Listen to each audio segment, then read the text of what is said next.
అది తీవ్రమైన ఎండాకాలం. ఉదయం సమయం 10 గంటలు. చెక్క కుర్చీలో కూర్చొని మజ్జిగ తాగుతూ ఉంటుంది శారద. అనామికా, అనామికా అని తన కోడలు అనామికాని పిలిచింది. అనామిక శారద దగ్గరికి వచ్చింది.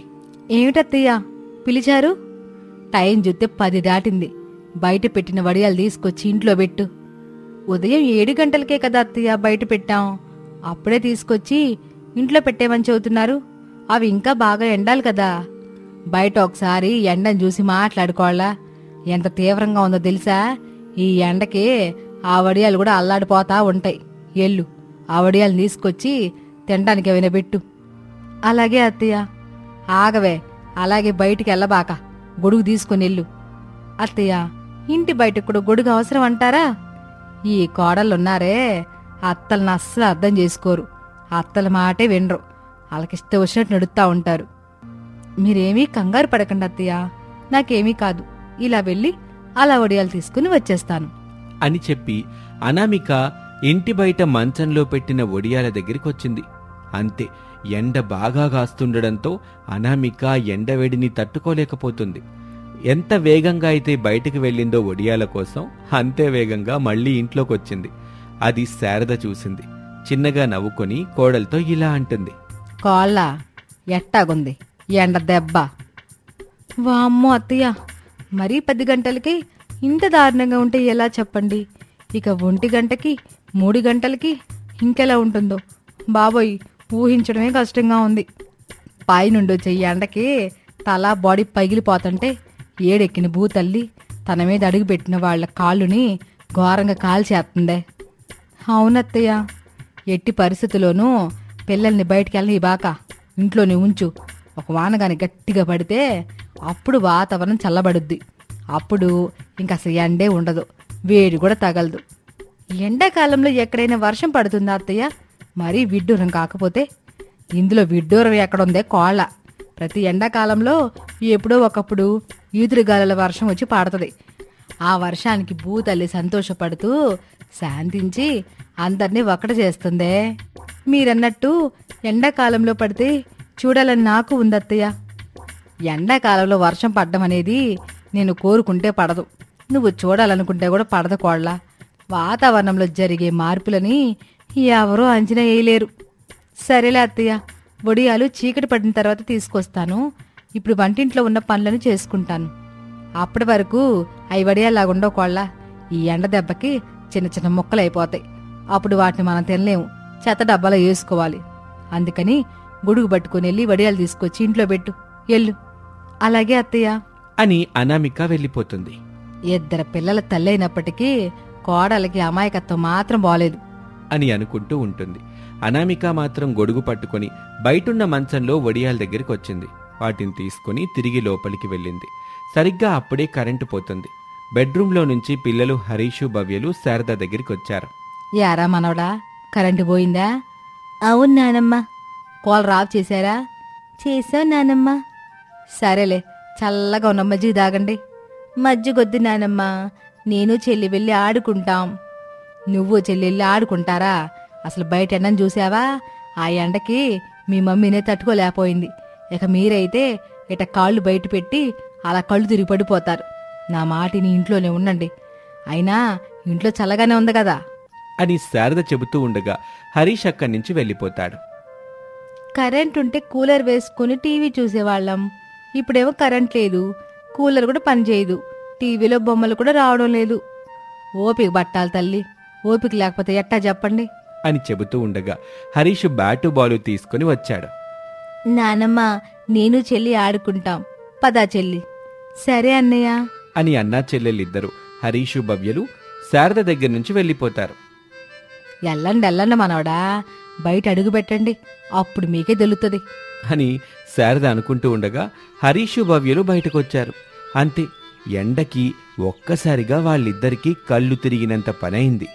వామ్మో అన్నయ్య, నా కళ్ళు తిరుగుతున్నాయి అని భవ్య వెంటనే పరుగున ఇంట్లోకొచ్చింది.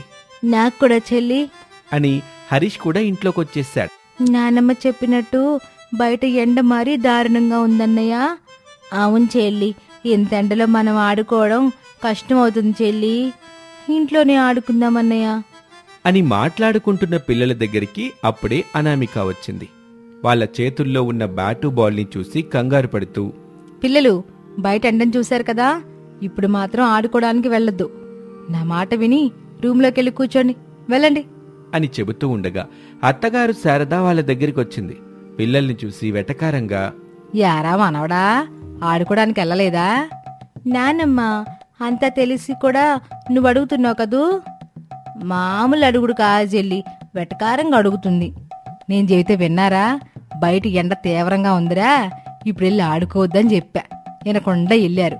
ఎండ కాల్చిన తర్వాత గాని బుద్ధి వచ్చింది మీకు. తిరిగి ఇంట్లోకి వచ్చారు. నానమ్మ, ఈ ఎండ వేడి తగ్గాలంటే ఏం చెయ్యాలి? మనం చేయడానికి ఏం లేదు మానవరాలా, వరుణ దేవుడు కరుణించాలి. అయితే మరి పూజలు చేద్దాం అత్తయ్య. ఇక నువ్వు నేనే చెయ్యాలి కోళ్ళ.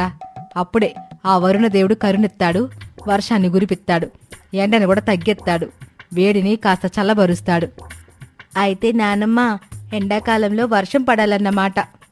అవునరా మనవడా, ఎండాకాలంలో వర్షం పడితేనే వాతావరణం కాస్త చల్లబడుద్ది. అయితే మనందరం కలిసి వరుణ దేవుణ్ణి వేడుకుందాం అని అందరూ కలిసి దండం పెట్టుకుంటారు. ఓ వానదేవుడా, ఈ ఎండకి తట్టుకోలేకపోతున్నాము, మా మీద దయ చూపించి వర్షాన్ని కురిపించవు. అవును వానదేవుడా, ఎండ మరీ ఘోరంగా ఉంటుంది. మేము బయటికి వెళ్ళలేకపోతున్నాం, ఆడుకోలేకపోతున్నాం. మేము చిన్నపిల్లలం కదా దేవుడా, మా మీద జాలితో వర్షాన్ని కురిపించండి. మీకు మా అమ్మ లడ్డూలు చేసి పెడుతుంది, ఇంకా ఇంకా పళ్ళు కూడా కొనిపిస్తుంది. మా నాన్నమ్మ అయితే పాయసం కూడా మీకు చేసి పెడుతుంది అని పిల్లలు హరీషు భవ్యులు వేడుకుంటుంటే శారదా అనామికలకైతే నవ్వొస్తుంది. కాని పైకి నవ్వలేక పిల్లల్ని అలా చూస్తూ ఉంటారు. పిల్లలు వాళ్ళను చూసి, నానమ్మ, ఎండ మాకే కాదు మీకు కూడా ఉందిగా, మేం వేడుకున్నాం కదా, ఇప్పుడు మీరు కూడా వేడుకోండి. అవును మమ్మీ, నువ్వు నానమ్మ కూడా వేడుకోండి. వరుణదేవుడికి ఇష్టమైనవి చేసి పెడతామని చెప్పండి. అలాగే తల్లి, ఇప్పుడే వేడుకుంటాను. ఓ వరుణదేవుడా, వర్షాన్ని కురిపించి ఈ ఎండని తగ్గించు తండ్రి.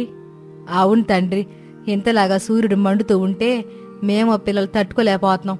వర్షాన్ని కురిపించి నువ్వున్నావని నిరూపించుకో తండ్రి అని శారద వేడుకుంటూ. అంతే, ఉన్నట్టుండి ఆకాశంలో మార్పులు సంభవించాయి. ఎండపోయింది, నల్లని మేఘాలొచ్చాయి, వాతావరణము చల్లబడింది. అది చూసిన హరీషు, భవ్య, శారదా అనామికాలు ఇంట్లో నుంచి వెంటనే బయటకొచ్చారు. గాలి చల్లగా వీస్తుంది. వాళ్లకు ఎంతో సంతోషం అనిపిస్తుంది. నానమ్మ, ఇప్పుడు ఖచ్చితంగా వర్షం పడుద్ది. అవునన్నయ్య, మన కోరికని వరుణదేవుడు విన్నాడు, ఇప్పుడు తీరుస్తున్నాడు కూడా. కానీ చెల్లి, మనం ఎండాకాలంలో వర్షం పడాలని కోరుకున్నాం కదా అని హరీష్ అనగానే ఎండా వర్షం రెండూ ఒకేసారి వచ్చాయి. అది చూడగానే పిల్లలకు చాలా సంతోషం అనిపించింది. వర్షంలో పిల్లలతో పాటు శారద కూడా ఆడుతూ ఉంటుంది. అప్పుడు హరీష్కి ఆకాశంలో మెరుస్తున్న ఇంద్రధనస్సు కనిపిస్తుంది. చెల్లి, అదిగో ఇంద్రధనస్సుని చూడు. ఎక్కడన్నయ్యా అంటూ భవ్య ఆకాశంలోకి చూసింది. రంగులతో మెరుస్తున్న ఇంద్రధనస్సు చాలా అందంగా కనపడింది. వావ్ అన్నయ్య, రెయిన్బో, అది చాలా అందంగా ఉంది కదూ. అవును చెల్లి, రెయిన్బో నీ అంత అందంగా ఉంది. థ్యాంక్స్ అన్నయ్య అని వాళ్ళిద్దరూ మాట్లాడుకుంటూ ఆడుకుంటూ ఉంటారు. శారదా అనామిక కూడా ఆకాశంలోని ఇంద్రధనుస్సును చూశారు. అత్తాకోడలికి కూడా చాలా సంతోషం వేసింది. నిజంగా చాలా బాగుంది కదా అత్తయ్య. అవును కోళ్ళ, నేనింకా ఈ వర్షాన్ని నమ్మలేకపోతున్నాను. పిల్లలో మనము వరుణ దేవుణ్ణి వేడుకోవడం ఏమిటి, ఆయన వచ్చి వర్షాన్ని కురిపించడం ఏమిటి కోళ్ళ. పిల్లల కోరికని వరుణదేవుడు తీర్చినట్టున్నాడు అత్తయ్య. కావచ్చే అని మాట్లాడుకుంటూ ఉండగా అలానే సమయం గడిచిపోతూ ఉంటుంది. అప్పట్నుంచి పిల్లలు వర్షంలో ఆడుతూనే ఉంటారు. కోళ్ళ, పిల్లల్ని ఇంట్లో తీసుకెళ్ళు. అసలే ఇది ఎండాకాలంలో మెట్ట మధ్యాహ్నం పడుతున్న వర్షం. పిల్లల్ని ఇంట్లో తీసుకెళ్ళు. ఈ వర్షం అంత మంచిది కూడా కాదు. పదండి పిల్లలు, ఇంట్లోకి వెళ్దాం. మేము రాము, మేము ఇక్కడే ఉంటాం, ఇక్కడే ఆడుకుంటాం. మానవుడా, అట్ట అనకూడదు, వర్షానికి జలుబు చేసిద్ది. ఇంట్లోకి పదండి. మీరు రావు నానమ్మ, దేవుడు మేము ఆడుకోవడానికి వర్షాన్ని కురిపించాడు. ఇప్పుడు రమ్మంటే మేమెందుకు వస్తాము అని అంటుంటే అనామిక ఇంట్లోకి వెళ్ళి గొడుగు పట్టుకొని పిల్లల దగ్గరికి వచ్చింది. కానీ పిల్లలు మాత్రం అనామిక మాట వినకుండా ఇంట్లోకి వెళ్లకుండా అక్కడే ఆ వానలో ఆడుకుంటూ ఉంటారు. వాళ్ళతో పాటు అత్తా కోడళ్ళు ఆ వర్షంలో ఎంతో ఎంజాయ్ చేస్తూ ఉంటారు. ఎండవేడికి ఎన్నాళ్ళు అల్లాడిపోయిన వాళ్ళంతా ఈ వానలో బాగా ఎంజాయ్ చేస్తూ ఉంటారు. పాల డబ్బాల్ని స్కూటీ మీద పెట్టుకుని అత్తగారు శారద సుజాత టీచర్ ఇంటికొచ్చింది. గేటుకి తాళం కనబడుతుంది. ఇదేంటి, సుజాత టీచర్ ఇంటికి తాళం ఉంది, ఎక్కడికి వెళ్ళుంటదో అని అనుకుంటూ ఉండగా తన సెల్ ఫోన్ రింగ్ అవుతుంది. నమస్తే సుజాత టీచరు, పాలు వేయడానికి ఇంటికి వచ్చాను. గేట్కేమో తాళం ఉంది. నేనే మీకు కాల్ చేద్దామని అనుకుంటున్నాను. ఇదిగో మీరే ఫోన్ చేశారు. శారదా, సమ్మర్ సెలవులు కదా, మేము పిల్లల్ని తీసుకుని అనుకోకుండా వేరే ఊరికొచ్చాం. వేసవి సెలవులు అయ్యాక వస్తాం. వచ్చిన తర్వాత నేనే మళ్ళీ నీకు ఫోన్ చేస్తాను అని సుజాత చెప్పగానే కొంచెం బాధగా అలాగే టీచరు, ఉంటాను అని చెప్పి ఫోన్ పెట్టేస్తుంది. ఇప్పుడు అందరికి వేసవి సెలవులు వచ్చాయిగా, టౌన్లో పాలు పోయించుకునే వాళ్ళు ఎవరెవరున్నారో ఎవరెవరు లేరో. ఓ నాయనో, ఎట్ట అయితే నా సంపాదనకి పెద్ద బొక్క పడ్డట్టేగా.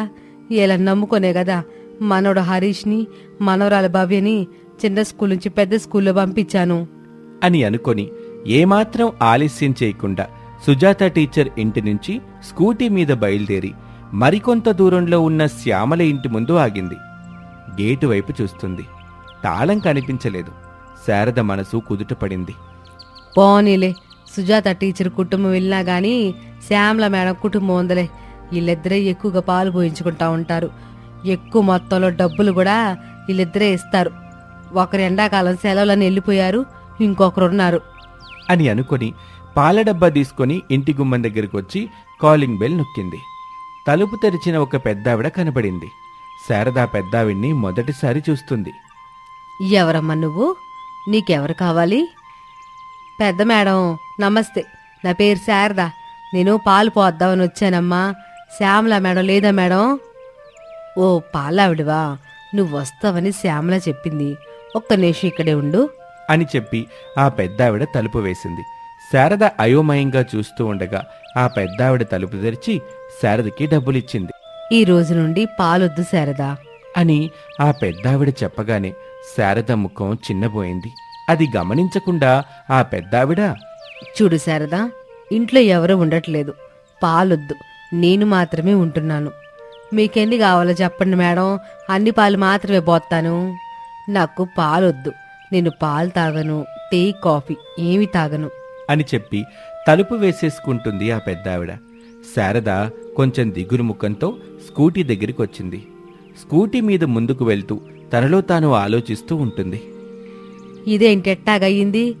వేసవకాలం వచ్చి నా సంపాదన మీద దెబ్బ కొట్టేసింది. సుజాత టీచర్ లేదు, శ్యామల మేడం లేదు, పాలేమో చాలా మిగిలిపోయాయి అని అనుకుంటూ కొంత దూరం వచ్చి ఒక బాయ్స్ హాస్టల్ ముందు ఆగింది. గేటు దగ్గర నిలబడిన ఆ హాస్టల్ యజమాని శారదను చూసి, శారదమ్మ గారు, హాస్టల్లో పాలు తాగే కాలేజీ పిల్లలు లేరు. సమ్మర్ హాలిడేస్ కదా, అందరూ వాళ్ళ ఊరికి వెళ్ళిపోయారు. ఈ రోజు నుంచి పాలొద్దు, సరేనా? అయ్యా, ఇంత సడన్ గా పాలొద్దని చెబితే ఎట్టాగయ్యా? దీనికి కూడా 2 నెలల ముందు నోటీస్ ఇచ్చి పాలొద్దండి అని చెప్పాలా? మరీ అంత ఎటకారు ఎందుకులయ్యా? ఒక 2 రోజుల ముందు చెబితే మేము మరెక్కడైనా మాట్లాడుకునే వాళ్ళం కదా. ఇప్పటికైనా మించిపోయిందేమీ లేదు కదా శారదమ్మ, మరెక్కడైనా మాట్లాడుకోండి. ఈ రోజేం పాలు మిగిలిపోతాయి కదా బాబుగారు. దానికి నేనేం చేయలేనమ్మా. కనీసం ఈరోజు పాలు తీసుకొని డబ్బులు ఇవ్వండి అయ్యా.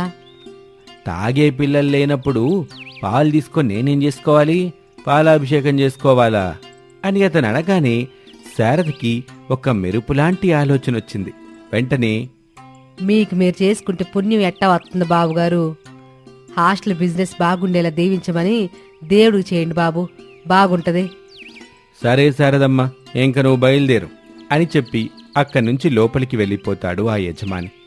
ఇక చేసేదేమీ లేక నిరాశతో స్కూటీ మీద నిండుగా ఉన్న పాల డబ్బాల్ని తీసుకుని ఇంటికొచ్చేసింది శారద. ఏమైందత్తయ్య అలా నిరాశగా ఉన్నారు? వేసవకాలం కష్టాలు మనకు మొదలయ్యాయమ్మా. వేసవ కష్టాలు మనకి మొదలు కావడం ఏమిటత్తయ్య? నాకే అర్థం కావడం లేదు. నిన్న మొన్న ఎంతో హుషారుగా పాటలు పాడుకుంటూ ఇంటికొచ్చేవాళ్ళు. ఈరోజు మాత్రం దిగులుగా ఏదో పోగొట్టుకునే దానిలాగా బాధగా వచ్చారు. ఇంతకీ ఏమైంది అత్తయ్య? ఏమే కోళ్ళ, ఇలా బయట నిలబడే చెప్పాలా? ఇంట్లోకి వచ్చి కూర్చొని కొంచెం రిలాక్స్ అయ్యాకైనా చెప్పొచ్చా? మీకు ఎలా కంఫర్టబుల్గా అనిపిస్తే అలాగే చెప్పండి అత్తయ్య, మరేం పర్వాలేదు. అయితే నేను ఇంట్లోకి వెళ్ళి కాసేపు కూర్చొని రిలాక్స్ అయ్యాక చెప్తా విషయం అంతా.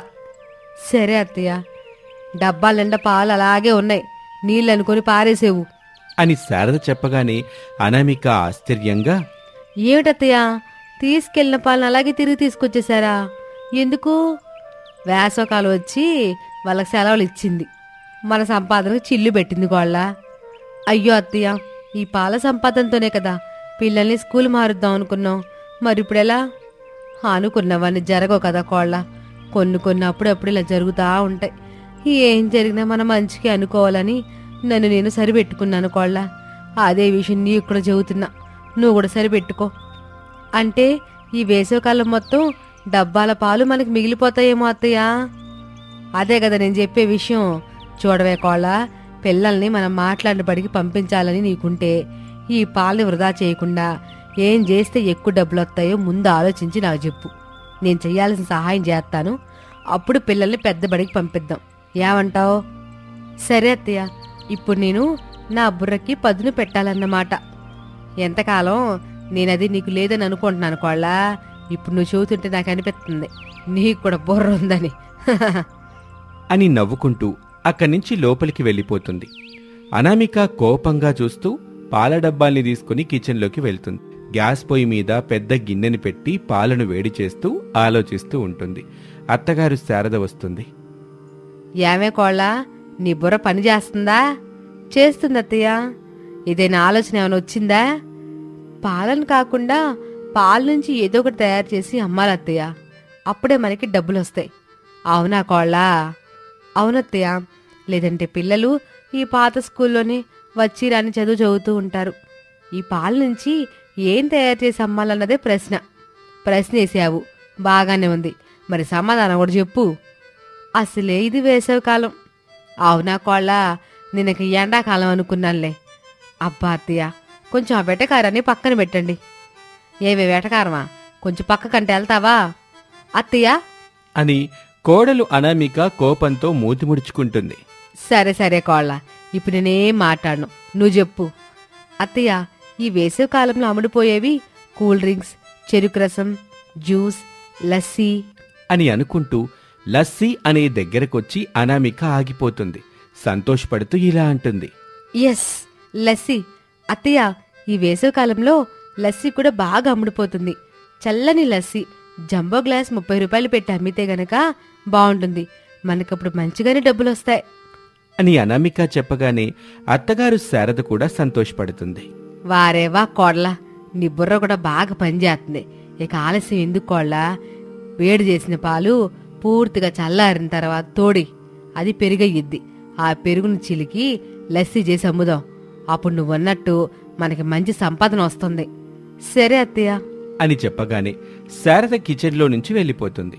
ఇక మరుసటి రోజున ఒక చెట్టు కింద తోపుడు బండి పెట్టుకుని ఆ పేద కోడలు అనామిక లస్సీ అమ్ముతూ ఉంటుంది. అత్తగారు శారద ఆ బండి దగ్గర కూర్చుని పెరుగుని చిలకటం చేస్తూ ఉంటుంది. లస్సీ బాబు లస్సీ, వేసవి తాపం నుంచి మిమ్మల్ని చల్లబరిచే కూల్ కూల్ లస్సీ. మామూలు గ్లాస్ 20 రూపాయలు, జంబో గ్లాస్ అయితే 30 రూపాయలు. రండి బాబు రండి అని అనామిక అమ్ముతూ ఉంటుంది.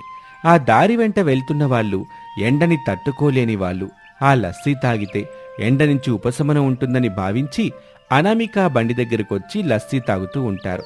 శారద పెరుగుని లస్సీలా చిలుకుతూ ఉంటుంది. అనామిక ఆ లస్సీని అమ్ముతూ ఉంటుంది. అలాగే రోజులు గడుస్తూ ఉంటాయి. లస్సీ అమ్మే పేద కోడలుగా అనామిక ఆ ఏరియాలో చాలా మంచి పేరు తెచ్చుకుంటుంది. రోజులు గడుస్తున్న కొద్దీ డబ్బులు బాగా వస్తూ ఉంటాయి అనామిక చేసే వ్యాపారానికి. కోళ్ళ, పాలు పోసినా కూడా ఇంత డబ్బులు వచ్చేవి కావు. నీ లస్సీ ఆలోచన భలే బాగుందే, ఇట్టాగే అమ్ముదాం. అలాగే అత్తయ్య అని చెప్పి అత్తాకోడలిద్దరూ కలిసి చెట్టు కింద లస్సీ అమ్ముతూ డబ్బులు సంపాదిస్తూ సంతోషంగా ఉంటారు. సాఫీగా సాగిపోతుంది అనుకున్న వారి వ్యాపారంలో ఒడిదుడుకులు రాగానే ఇబ్బంది పడి, కంగారుపడి, బాధపడుతూ కూర్చోకుండా ఏ విధంగా వారి దగ్గరున్న వనరులతో మెరుగైన వ్యాపారం చెయ్యొచ్చో ఆలోచించి ఈ పేద కోడలు అనామిక లస్సీ వ్యాపారాన్ని ప్రారంభించింది. విజయవంతంగా తన సంసారాన్ని ముందుకు తీసుకెళ్తుంది.